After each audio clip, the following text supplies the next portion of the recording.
자, 오늘 하나님께서 우리에게 주시는 말씀을 봅니다. 신약성경 요한복음 5장 1절부터 15절까지의 말씀입니다. 제가 가진 성경은 신약성경 149면에 있습니다. 149쪽 요한복음 5장 1절부터 15절까지의 말씀입니다. 제가 하나님의 말씀을 받들어 읽습니다. 그 후에 유대인의 명절이 되어 예수께서 예루살렘에 올라가시니라. 예루살렘에 있는 양문 곁에 히브리 말로 베데스다라 하는 못이 있는데 거기 행각 5이 있고 그 안에 많은 병자, 맹인, 다리 저는 사람, 혈기 많은 사람들이 누워 물의 움직임을 기다리니 이는 천사가 가끔 못에 내려와 물을 움직이게 하는데 움직인 후에 먼저 들어가는 자는 어떤 병에 걸렸던지 낫게 되미러라. 거기 38해 된 병자가 있더라. 예수께서 그 누운 것을 보시고 병이 벌써 오래된 줄 아시고 이르시되 내가 낫고자 하느냐? 병자가 대답하되 주여 물이 움직일 때에 나를 못에 넣어주는 사람이 없어 내가 가는 동안에 다른 사람이 먼저 내려가나이다. 예수께서 이르시되 일어나 내 자리를 들고 걸어가라 하시니 그 사람이 곧 나아서 자리를 들고 걸어가니라. 이 날은 안식일이니 유대인들이 병 나은 사람에게 이르되 안식일인데 내 자리를 들고 가는 것이 옳지 아니하니라.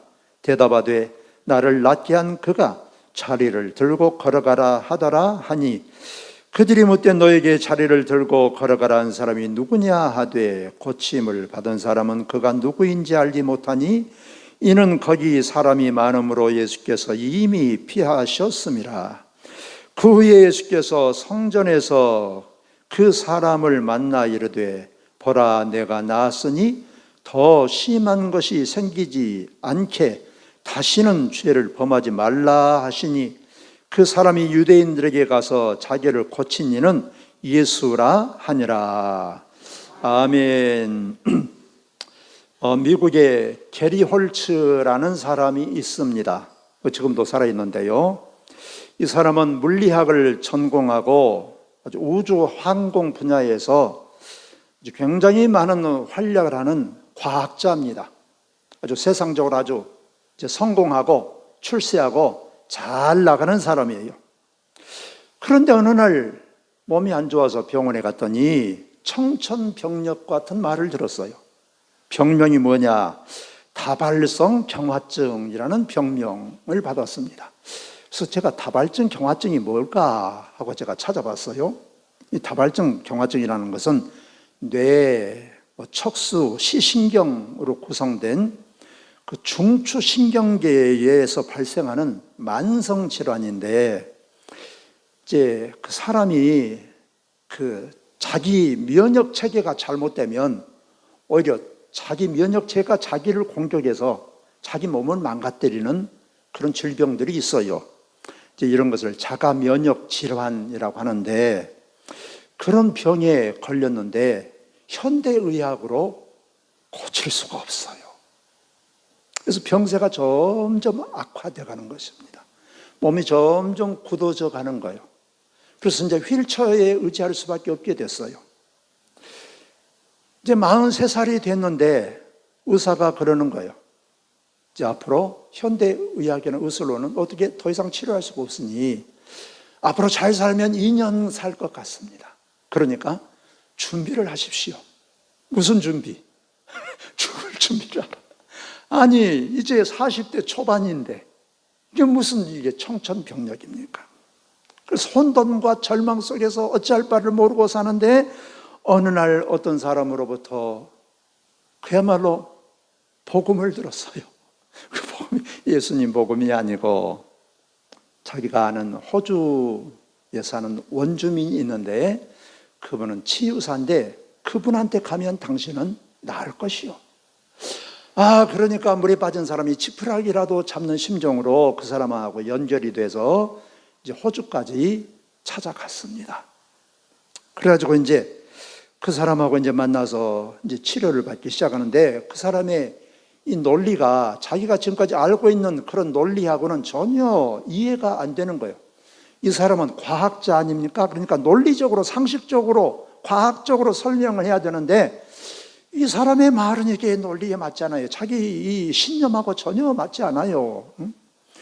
뭐 세포 하나하나가 뭐 사람의 생각과 감정과 선택에 달려 있다든지, 우리의 감정과 육체가 완전 뭐 스트레스를 받으면 뭐 참 몸에 질병이 생긴다, 그런 정도가 아니고 그냥 뭐 감정이 육체를 어떻게 뭐 참 좋게도 하고 파괴도 시키는지 이런 막 얘기를 하는데 자기는 이해가 안 되는 거예요.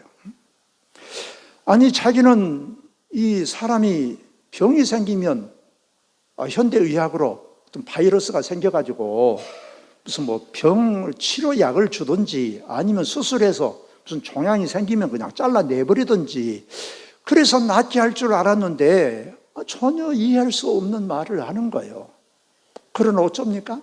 현대의학으로도 안 돼서 마지막으로 찾아왔는데, 그래서 이해할 수가 없지만 집혈하고도 자녀 심령으로 그 사람이 이제 시키는 대로 했습니다. 그랬더니 얼마 지나지 않아서 그야말로 기적 같은 일이 일어나기 시작한 거예요. 몸에 감각이 돌아오기 시작합니다. 이 신체가 움직이기 시작하는 거예요. 그래가지고 휠체에서 일어나게 됐어요. 할렐루야. 그래서 이 사람이 완전히 치료가 돼서 이제 돌아오게 됐습니다. 그런데 치료를 받고 돌아오려고 하는데 그 치유사가 말하는 거예요. 다시 질병이 생길 수도 있습니다. 그러니까 이제 지금까지 받아왔던 그대로 옛날 생각, 옛날 감정, 옛날처럼 살면 안 됩니다. 새로운 마음으로 살아야 건강을 유지할 수가 있습니다. 그러는 거예요. 그래서 이 사람이 이제 경험했던 것을 책으로 썼어요. 그러니까 이것은 거짓말이 아니라 실화입니다. 그래서 이 사람이 책으로 써서 출판을 했습니다. 그 책 이름이 뭐냐? 내 삶을 가로막는 건 언제나 나였다. 내가 부모 때문에 무슨 뭐 자식 때문에, 형제 때문에, 이웃 때문에, 뭐 아내 때문에, 남편 때문에가 아니고 내가 항상 문제였다라는 거예요. 그래서 자기 마음을 바꾸니까 치료가 되었다라는 거예요. 자기 마음속에 여러 가지 무슨 아까 참 장로님이 그런 기도를 했는데, 우리 마음속에 때로는 불안이 있고 두려움이 있고 참 어떤 어려움이 있으면 우리가 도망가고 싶고 그냥 포기하고 싶은 그런 마음도 있고, 그냥 누구에 대한 그냥 미움이 그냥 그럴 수도 있고, 이런 것들을 잘 해결했더니 몸이 치유가 되더라. 할렐루야. 그런 거예요. 오늘 하나님께서 우리에게 주시는 말씀에 보면 그렇습니다. 예루살렘의 성전 옆에 베데스다라는 연못이 있어요. 이 베데스다 못은 은혜의 연못이라는 뜻이기도 합니다. 은혜를 베풀어 준다, 또는 기적의 못이다라고도 불려요. 기적이 일어나니까 이게. 그래서 전설에 의하면 가끔 천사가 내려와서 물을 움직이는데 그때 맨 먼저 들어가는 사람은 낫는다라는 말이 있으니까 주변에 행각이 5개가 있단 말이에요. 거기 이제 다 병자들은 거기 다 모여 있습니다. 어디만 쳐다보고 있겠습니까? 연못만 쳐다보고 있는 거예요. 무엇을? 물이 움직이는 것만 바라보고 있는 거예요. 그런데 그 중에 38년 된 환자도 있었다. 그런데 여러분, 38년 된 환자가 몇 살인가 성경에 나오지 않았어요? 그러니까 정확히 지금 몇 살인지 정확하게 알 수는 없지만 그때 당시 2000년 전에 한 60살 살면 잘 사는 거예요. 우리도 몇십 년 전만 해도 환갑 60살 살면 잘 산다고 환갑잔치 하지 않았습니까? 자, 그런데 38년, 약 40년 동안 질병에 묶여 있었다 하면 평생 그야말로 병치레하면서 살았다라고 해도 과히 틀린 말이 아닐 것입니다. 그러니 이 사람이 무슨 힘이 있겠어요? 설령 물이 움직여서 들어가려 해도 자기보다 더 먼저 들어가 버린 사람들이 있단 말이에요. 희망을 가져도 희망이 절망이야, 이게. 그야말로 어찌 보면 그야말로 희망 고문과 같은 거예요. 아니, 설령 움직여서, 물이 움직여서 자기가 들어가도 뭐 나을지 안 나을지 사실 막말로 모르지만 설령 들어가고 싶어도 다른 사람이 먼저 들어가 버린다니까. 그럼에도 불구하고 다른 데를 기댈 데가 없어요. 이것만을 쳐다보며 살 수밖에 없습니다. 그러니까 그야말로 희망 고문 아니겠습니까? 그런데 바로 그런 처지에 있는 이 38년 된 환자에게 예수님께서 다가오셨다, 그 말이에요. 그래서 예수님께서 묻습니다. 낫고 싶냐? 낫고 싶겠습니까? 낫고 싶지요. 말이면 뭐합니까?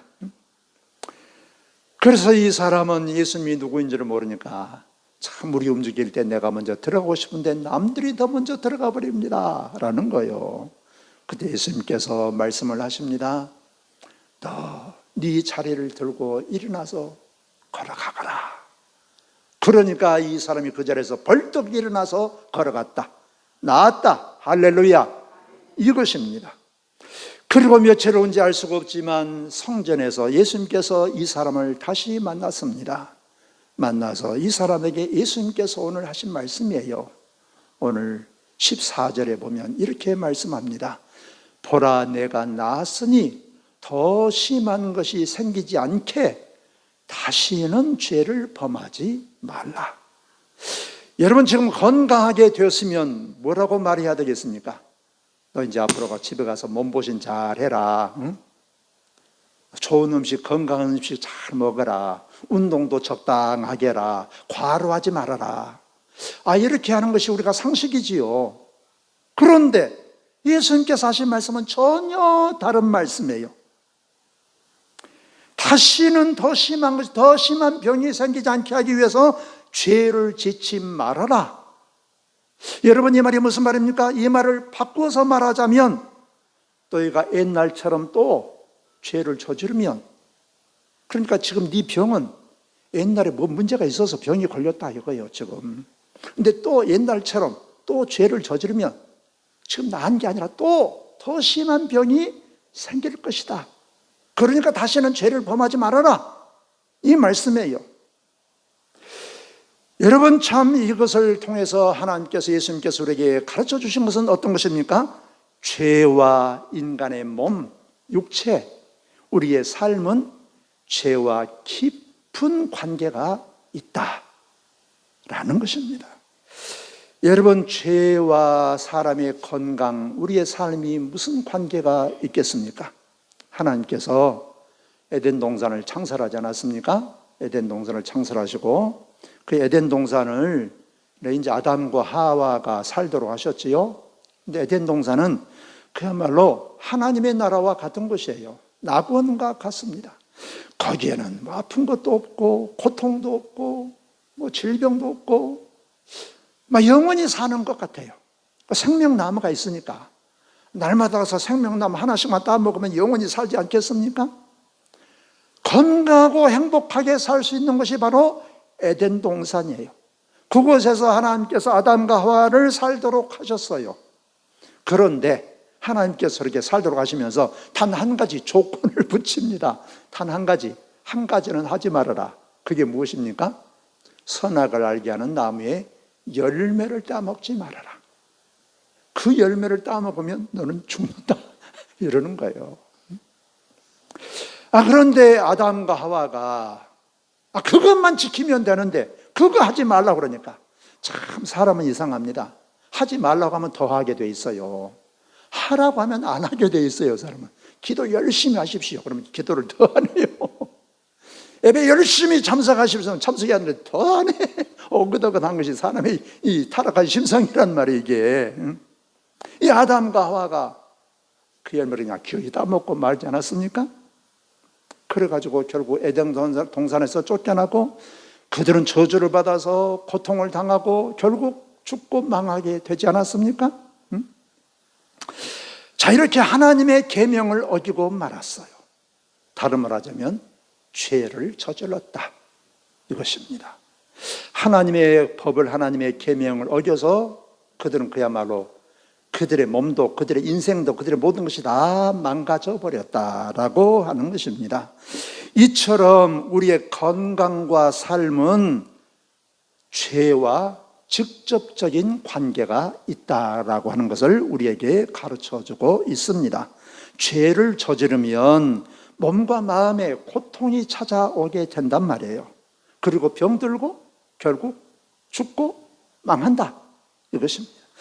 그러면 이제 우리가 물어야 됩니다. 그러면 도대체 죄가 무엇입니까? 죄를 저지르면 너 더 심한다, 너 더 큰 병에 걸린다, 너 망한다, 고통당한다, 죽는다 라고 하는데 도대체 죄가 뭐냐? 여러분, 죄를 아주 가장 간단하게 쉽게 말하자면 이것입니다. 하나님의 법을 어기는 거예요. 죄가 무엇이라고요? 하나님의 법을 어기는 거. 간단합니다. 다른 게 없어요. 하나님께서 하라고 하는 것을 하지 않고 하지 말라고 하는 것을 기어이 해버리는 것, 이게 죄입니다. 다른 게 없어요. 여러분, 하나님의 계명이 무엇입니까? 하나님의 법이 어떤 것입니까? 한 율법사가 예수님께 찾아와서 물었어요. 수많은 계명이 있죠. 구약 성경에 613가지의 계명이 있다고 그러지 않습니까? 수많은 그런 계명, 해라 하지 말아라고 하는 것이 613가지나 있다 그 말이에요. 그런데 그 율법사가 예수님께 와서 묻는 거예요. 그 중에서 가장 중요한 게 무엇입니까? 가장 핵심이 무엇입니까? 물었어요. 그때 예수님께서 뭐라고 대답하십니까? 마태복음 22장 37절에서 40절의 말씀입니다. 제가 읽겠습니다. 예수께서 이르시되 내 마음을 다하고 목숨을 다하고 뜻을 다하여 주 너희 하나님을 사랑하라 하셨으니 이것이 크고 첫째 되는 계명이요 둘째도 그와 같으니 내 이웃을 내 자신같이 사랑하라 하셨으니 이 두 계명이 온 율법과 선지자의 강령이니라. 두 가지래요. 첫째는 하나님을 사랑하고 내 이웃을 사랑하는 것. 이것이 온 율법 여러분 구약 성경을 얘기하는 거예요. 우리 구약 성경이 모세오경이 있지 않습니까? 선지자는 선지서가 있지 않습니까? 그래서 이것은 구약을 그냥 팍 줄이고 엑기스라 그 말입니다. 그래서 우리가 성경의 가르침을 사람들이 다 이렇게 말하지요. 딱 줄이면 하나님 사랑과 이웃 사랑입니다. 그래서 이것을 또 줄이면 사랑하라. 그래서 우리가 기독교를 무슨 종교라고 합니까? 사랑의 종교라고 하는 거예요, 여러분. 그러니까 사랑하는 게 하나님의 계명이에요. 하나님의 뜻이에요. 자, 그러면 우리가 이렇게 말할 수 있어요. 죄는 어떤 것이냐? 사랑하지 않는 것이 죄예요. 죄. 우리가 사람을 때려 죽였니 어쩌니 다 그것도 죄죠.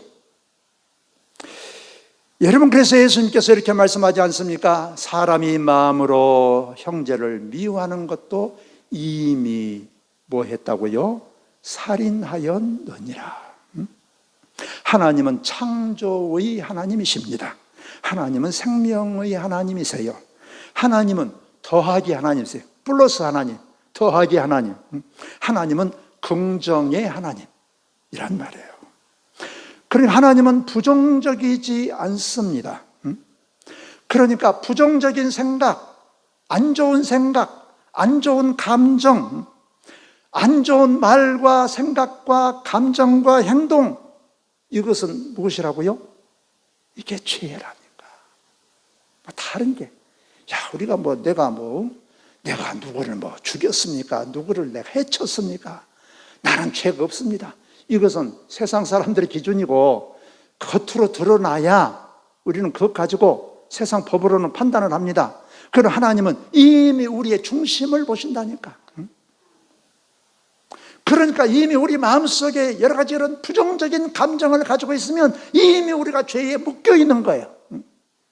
그래서 사도 바울이 믿음의 아들 디모데에게 편지하면서 이렇게 말을 합니다. 디모데후서 1장 7절에 보면 하나님이 우리에게 주시는 것은 두려워하는 마음이 아니요 오직 능력과 사랑과 절제하는 마음이다. 하나님이 우리에게 주시는 마음은 두려워하는 마음이 아니래요. 그러면 두려워하는 마음은 하나님이 주신 것이 아니면 어디서 왔겠습니까? 하나님으로부터 온 것이 아니면 어디서 왔겠어요? 어디에서? 마귀로부터 온 거지요, 여러분. 두려워하는 그런 감정은 하나님으로부터 온 게 아니에요. 마귀로부터 온 것입니다. 그래서 하나님께서 이사야 선지자에 이렇게 말씀하지 않습니까? 두려워하지 말라, 내가 너와 함께 함이니라. 하나님은 우리에게 담대함을 주시는 분이에요. 하나님 우리에게 평안을 주시는 거예요. 우리가 참 다른 사람들은 다 끼리끼리 자는데 나만 왕따를 시키네, 이런 감정들이 막 우리에게 있습니까? 나 혼자 고립돼가지고 참 외딴 섬처럼 내가 좀 살고 있네. 참 나만 세상에서 그냥 뒤떨어져가지고 나고자처럼 살고 있네. 참 나는 세상에서 완전 실패하면 내가 어떨까? 막 그런 염려와 불안과 두려움. 여러분, 염려는 누구로부터 온 것입니까? 예수님은 염려하지 말라고 했지 염려하라고 말씀하신 적이 없어요. 염려라는 말이 뭐 성경에서 365번 나온다고 하지 않습니까? 그래서 날마다 염려하지 말아라 그런다고 그러지 않습니까? 성공에 대해서 무리하게 집착하는 것, 그냥 더 움켜쥐려고, 더 그냥 움켜쥐려고 애쓰는 것, 이런 것에 그냥 강박적으로 그냥 내가 사로잡혀 있는 것 같다가 보면 내가 정말 낙심하고 절망하고 좌절에 빠지고 어떤 것에 대해서 내가 원망하고 불평하고, 여러분 누구든지 이런 감정이 우리에게 와요. 오지 않는 사람은 세상에 단 한 사람도 없어요. 그런데 여러분, 에베소서 4장 26절 7절에서 이렇게 말씀합니다. 분을 내어도 죄를 짓지 말며 해가 지도록 분을 품지 말고 마귀에게 틈을 주지 말아라. 여러분, 괜히 누가 나를 한 대 딱 치면 화가 난다니까요. 화 안 내면 그건 인간이 아니죠. 사람이 아니죠. 이게 화가 나게 되어 있어요. 화가 안 나면 그 인간이 아니라니까. 그러나 그것이 계속해서 그 마음속에 우리가 사로잡혀 있으면, 그런 감정에 사로잡혀 있으면 어떻게 된다고요? 이것은 마귀님 어서 내 마음에 오십시오 초청하는 것이다 이거예요. 여러분, 계속해서 분을 품고 계속해서 불평하고 계속해서 원망하고 내가 당했다는 생각을 하고, 참 그런 감정에 계속해서 사로잡혀 있는 것은 여러분 하나님으로부터 온 것이다? 아니다. 어디로부터 온 것이다? 마귀로부터 온 것이다. 이것을 여러분 꼭 기억하셔야 됩니다. 잊어버리면 안 돼요. 이런 감정이 우리에게 찾아올 때 우리는 어떻게 해야 됩니까? 하나님 물리쳐 주십시오도 필요하지만 우리가 싸워야 되는 거예요. 이런 감정을 물리쳐야 돼요. 우리의 싸움은 여러분 육체에 관한 게 아니라니까. 영적인 싸움이에요. 영적인 싸움이 뭐 도깨비한테 하고 싸우는 게 아니에요. 이런 감정과 싸우는 것입니다. 이게 우리의 신앙생활이에요, 여러분. 우리를 향하신 하나님의 뜻은 어떤 것입니까? 데살로니가전서 5장 16절부터 18절, 우리가 너무나 잘 아는 구절입니다. 항상 기뻐하라, 쉬지 말고 기도해라, 범사에 감사해라. 이것이 그리스도 안에 있는 너희를 향하신 하나님의 뜻이니라. 우리를 향하신 하나님의 뜻은 어떤 것입니까? 기뻐하는 거예요. 모든 일에 감사하는 거예요. 감사 안 되고 불평이 나올 때가 있어요. 저도 어떻게 이 세상이 이래? 어떻게 저 사람이 그래? 어떻게 환경이 이래? 불평이 나올 때가 있어요. 그렇게 사로잡혀서 있다가 정신을 차리는 거예요. 우리를 향하신 하나님의 뜻은 어떤 것이라고요? 기뻐하는 것입니다. 감사하는 것입니다. 즐거워하는 거예요. 그러면 우리가 이렇게 생각을 할 수 있어요. 그러면 우리가 남의 거 빼앗고 사기쳐가지고 그냥 덩쳐가지고 그냥 내 것 막 차지해가지고 막 기뻐하고 감사하고 즐거워하면 되겠네요? 여러분 이렇게 생각할 수 있어요. 이렇게 우리가 머리야 정상입니다. 그러나 여러분 하나님의 뜻 안에서 예수 그리스도 안에서 그리고 여러분 우리 안에 있지만 양심은 내 편이 아니에요. 여러분 양심은 세포가 내 몸 안에 있지만 세포는 내 것이 아니요. 여러분 하나님의 창조물이에요. 잠깐은 남을 속여서 남의 것 등쳐서 빼앗아서 내가 정말 기뻐하고 즐거워할 수 있어요. 그러나 그것은 오래 가지 않습니다. 결국은 망하게 되어 있어요. 여러분 그러면 우리가 어떻게 해야 되는 것입니까? 어떤 마음을 가지고 살아야 되는 것입니까? 오늘 우리에게 말씀하셨지만 하나님의 뜻 안에서 예수 그리스도 안에서 기뻐하고 즐거워하고 감사해야 된다라는 것입니다. 포도나무가 가지가 나무에서 떨어지면 그때부터 우리가 죽는 것 아닙니까? 예수 그리스도로부터 떨어져 나가면 그때부터 우리가 죽는 거예요. 주님의 말씀으로부터 우리가 떨어져 나가면 그때부터 망하는 것입니다. 그래서 우리는 오직 예수 그리스도 안에서 우리가 기뻐하고 감사해야 된다. 그러면 하나님께서 예수 그리스도 안에서 영광 가운데 우리의 모든 것들을 하나님께서 돌보시고 채워주실 줄로 믿습니다. 그리고 더 나가서 나를 용서하고 더 나가서 나를 해를 끼치는 사람까지도 내가 용서해야 된다라는 것입니다. 하나님은 우리가 연약할 때에, 우리가 죄인 되었을 때에, 우리 하나님과 그래서 원수가 되었을 때에, 그때 우리를 예수 그리스도 안에서 용서하시고 사랑하셨다라고 하지 않습니까?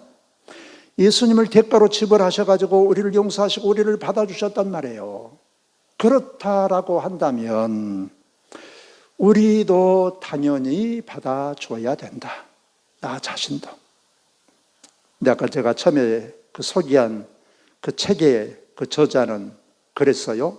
책을 보면 그의 아버지가 거의 알코올 중독자다시피 하던데요.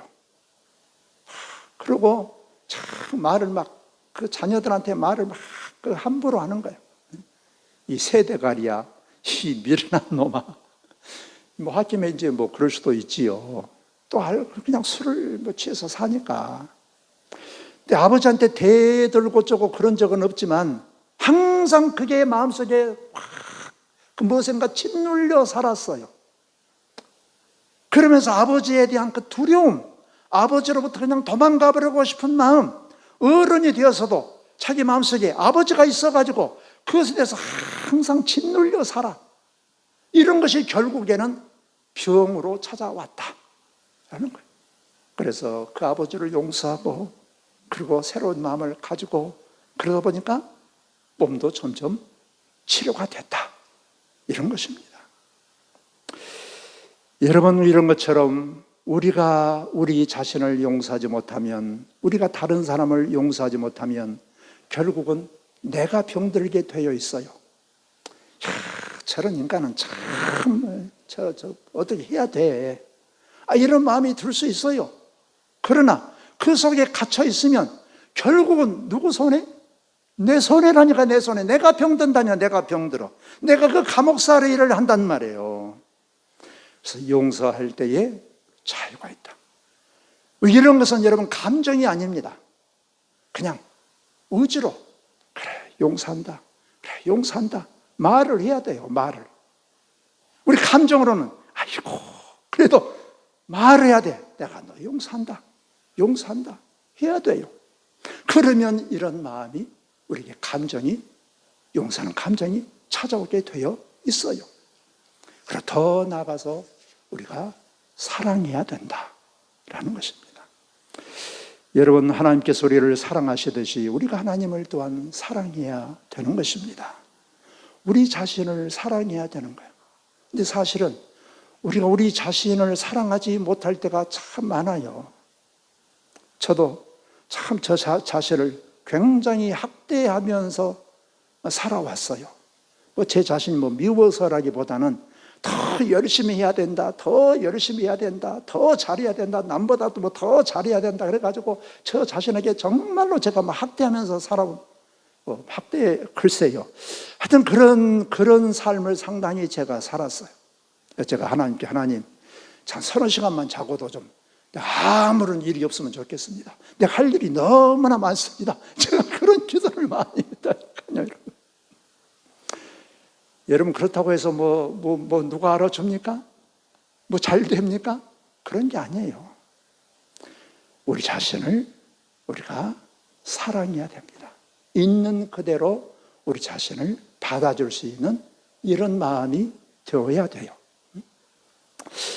암 치유 전문가인 김영준 박사라는 분이 계세요. 그분이 미국 대학에서 공부하고 하버드 의과대학에서도 공부하고 미국 암센터 전문의로서 암센터에서 아주 일을 하셨던 아주 암 전문의입니다. 그분이 교회 장로님이기도 해요. 그분한테 직접 제가 그 강의를 들은 적도 있었는데, 그분이 책을 썼어요. 책을 여러 권 썼는데 그 중에 하나가 어떤 것이냐면 사랑받는 세포는 암을 이긴다, 그런 책을 썼어요. 우리 몸에는 한 60조 정도 되는 세포가 있대요. 우리 눈은 안 보이죠. 우리 세포가, 우리 몸은 세포로 만들어져 있어요. 근데 그 수가 한 60조나 된대요. 근데 그 세포 하나하나가 다 기억을 한대요. 그래서 얼마 전에 세포 기억설이라는 그런 학자들도 많이 주장하는 학자들도 있습니다만, 그래서 세포가 병들면 이게 이제 그 병든 세포가, 건강한 세포가 병들면 이것이 이제 우리가 병들게 된다는 거예요. 그런데 그 병든 세포도 건강하게 해줄 방법이 있다는 거예요. 그 방법 여러분 알고 싶으십니까? 그 책 제목이 뭐라고 그랬죠? 사랑받는 세포는 암을 이긴다. 내 몸 안에 이 모든 게 다 세포예요. 내가 세포야 사랑한다 그러는 것입니다. 사랑한다. 사랑한다고 말을 하는 거예요. 사랑한다. 참 세포야 사랑한다 말을 하는 거예요.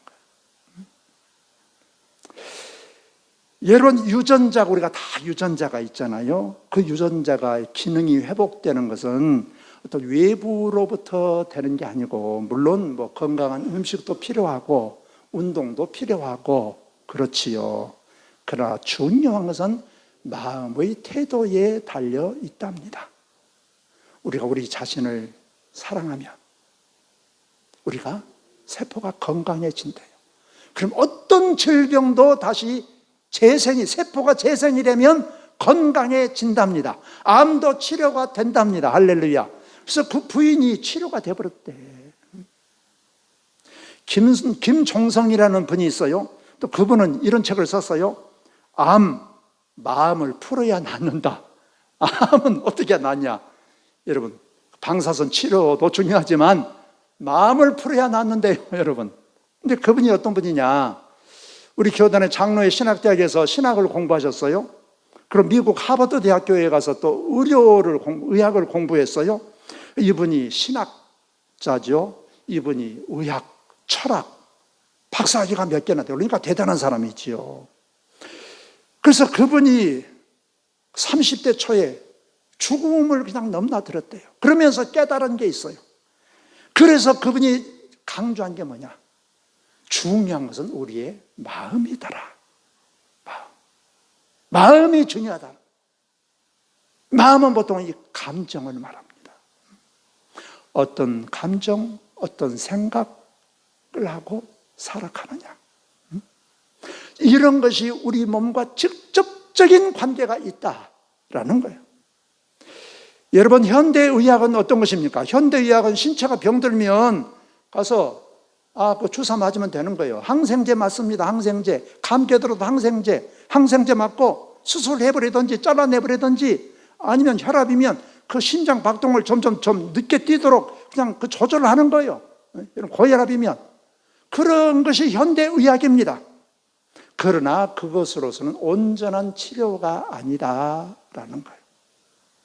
우리 인간의 이 몸은 몸과 영과 우리 이 신체와 혼과 영이 다 따로따로 있는 게 아니라 하나다, 분리할 수가 없다라는 거예요. 그런데 현대의학은 그냥 어디 병들면 그냥 하나 잘라내버리면 되잖아요. 잘라내버려. 그것만으로는 안 된다. 우리 모든 것은 분리할 수가 없어요. 우리 히브리 사상은 몸과 혼과 영을 분리시키지 않습니다. 히브리 헬라 철학은 영과 혼과 이 몸을 분리시키거든요. 그런데 요즘에는 이제 이런 것이 점점 증명되고 있습니다. 과학으로도 물리학으로도. 그래서 현대 양자역학이나 양자 물리학이나 보면 우리 다 모든 것이 다 연결되어 있다. 따로따로 떨어져 있는 것은 하나도 없대요. 온 우주가 다 연결이 돼요. 우리 몸도 다 우리가 따로따로 떨어져 있는 것 같지만 다 영향을 주고받는 거예요. 그래서 우리는 어떻게 살아야 됩니까? 우리는 좋은 상상을 하면서 사셔야 돼요. 좋은 상상. 여러분, 우리는 내가 내 마음대로 하는 것 같지만 우리 뇌가 시키는 대로 하는 거예요. 우리 뇌가. 그런데 우리 뇌는 현실과 가상세계를, 거짓을 구별을 못해. 우리 뇌는 멍청해요. 또 영리한 것 같지만. 그러니까 좋은 상상을 하면 우리 뇌가 그냥 좋은 상상을 지가 하는 거예요. 우리 뇌가. 그래가지고 좋은 생각을 하면, 가능한 생각을 하면 우리 뇌가 좋은 자원들을 다 끌어들여가지고 안 될 것도 가능하게 만들어. 그러니까 우리는 항상 긍정적으로 생각하셔야 돼. 좋은 생각을 하셔야 돼. 할렐루야.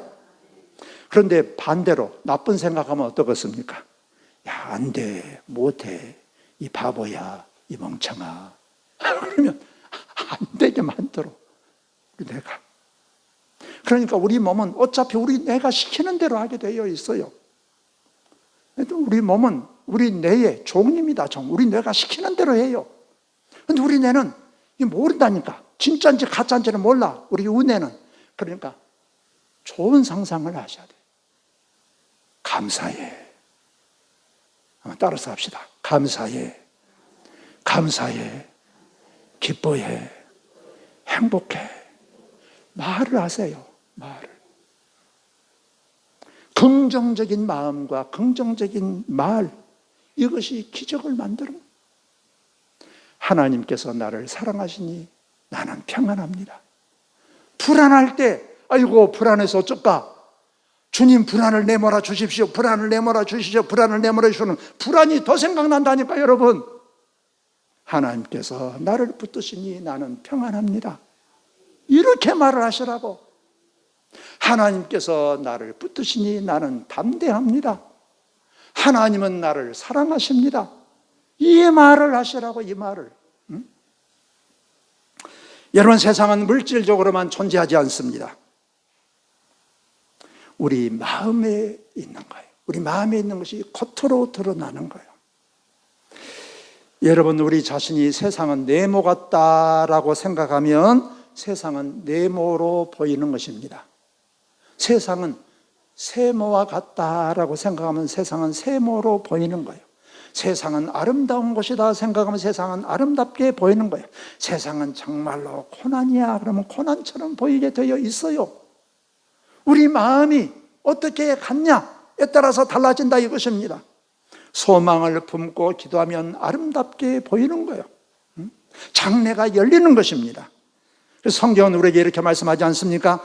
믿음은 바라는 것들의 실상이요 보지 못하는 것들의 증거다. 믿음은 내가 전혀 보이지 않았지만 그런 상상을 하는 거예요. 그러면 현실로 나타나게 돼 있어요. 하나님의 약속이, 하나님께서 아브라함에게 아들을 주신다 하면 믿고 나면 내년 전에 이 1년 후에 아들이 생겨나 버린다니까.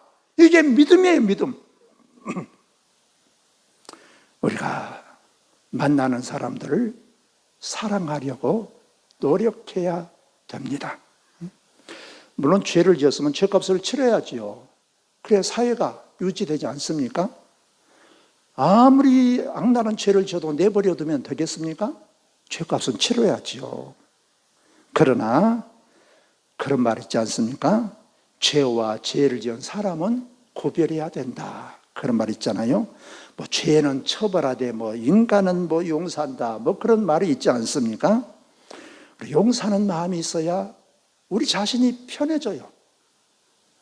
여러분 누구에 대해서 다 이를 악물고 있어 보십시오. 밤에 잠이 옵니까? 잠이 안 와요, 여러분. 그냥 하나님께 자꾸 맡기려고 애써야 하나님, 주님께 맡깁니다. 나는 용서합니다. 이게 우리 그리스도인의 모습이란 말이에요. 여러분, 우리가 살고 있는 이 세상은 사실은 좋은 점도 있지만 여러 가지 도덕적으로 윤리적으로 혼란스럽습니다. 그렇지 않습니까? 영적으로도 공허하고 이런 것들이 결국 우리를 병들게 해요. 그리고 처음부터 그런 게 아니라 자꾸 안 좋은 것들이 우리 마음속에 부정적인 생각과 부정적인 감정을 우리에게 집어줘가지고 우리가 그런 것에 우리가 완전히 그냥 눌려서 산다니까요. 그러나 이제는 이런 것들로부터 우리가 벗어나야 되는 거예요. 하나님의 말씀으로, 우리 하나님의 마음으로 우리가 우리의 마음을 새롭게 해야 되는 것입니다. 그래야 우리의 몸도 우리의 마음도 우리의 삶도 하나님 앞에서 우리가 정말로 잘되고 행복하게 되어 있는 거예요. 그래서 우리가 하나님의 선하시고 기뻐하시고 온전하신 뜻이 무엇인가를 항상 우리가 분별하고 예수님 안에서 날마다 새롭게 되어서 우리가 기뻐하고 감사하고 우리가 삶으로 우리가 온전히 그야말로 전인적으로 우리의 영과 혼과 몸이 건강하고 우리의 삶이 건강한 복된 삶을 살게 되시기를 주의 이름으로 축원합니다. 자, 기도드립니다. 살아계신 우리 아버지 하나님, 우리 하나님께서 저희들을 사랑하셔서 저희들을 불러주시고 하나님의 자녀 삼아주셔서 항상 우리와 함께 하시고 우리를 돌보시는 은혜를 감사합니다. 우리 하나님, 하나님께서 저희들을 사랑하신 것처럼 저희들도 날마다 순간마다 하나님에 대한 우리의 사랑을 고백하게 하시고 우리 자신을 또한 사랑하고 우리가 만나는 사람을 주님의 마음으로 사랑하고 저희들이 기뻐하고 감사하면서 살아가게 하여 주옵소서. 그래서 우리 자신이 건강하고 이 세상이 건강하고 아름답고 복된 삶을 살아가게 하여 주시옵소서. 예수님 이름으로 기도하옵나이다. 아멘.